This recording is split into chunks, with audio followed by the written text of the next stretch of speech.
Nakataas naman ang wind signal number 4 ngayon sa ilang lugar sa Cagayan dahil sa bagyong Ophel. Update tayo sa sitwasyon doon sa unang balita live.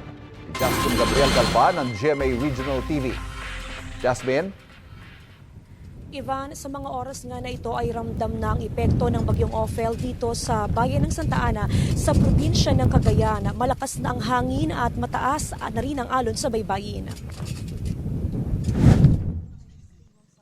Tila nilukot na papel ang mga yero sa bubong ng bahay ni Aling Mayet matapos maranasan ang bagsik ng bagyong Marce sa barangay Palawig, Santa Ana, Cagayan.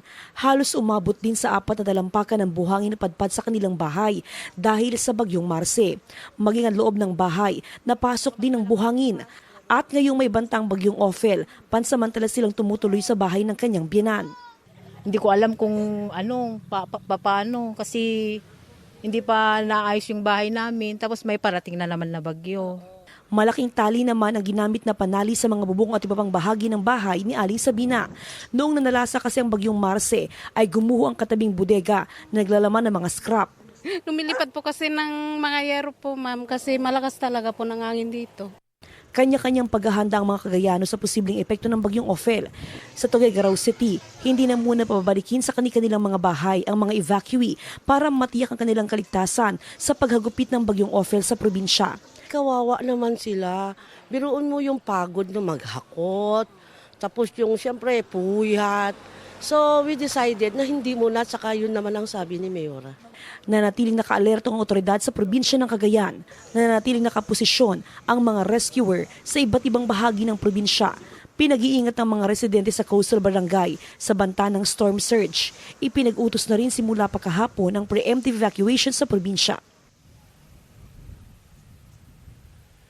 Ivan, sa ngayon puspusan ang ginagawang pag-iikot ng otoridad sa mga coastal barangay dito sa bayan ng Santa Ana. Inaabisuhan yung mga residente na lumikas na ngayong umaga. Ivan? Jasmine, nagkasunod-sunod yung mga bagyo na tumatama dyan sa Cagayan. Kumusta ba ang kondisyon ng mga tao dyan sa mga evacuation center? Marami na ba nagkakasakit sa kanila? Pati ikaw, yung boses mo, napansin ko parang medyo namamaos ka na rin.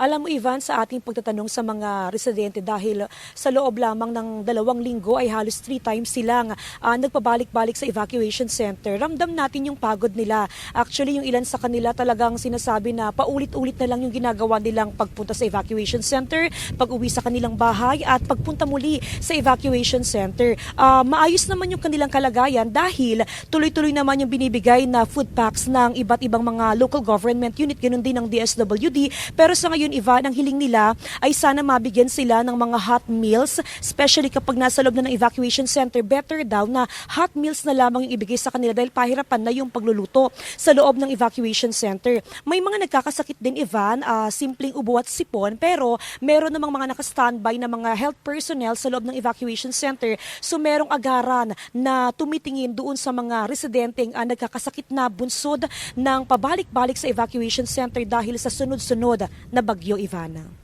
Ingat at kapit, Cagayan. Maraming salamat, Jasmine Gabriel Galvan ng GMA Regional TV.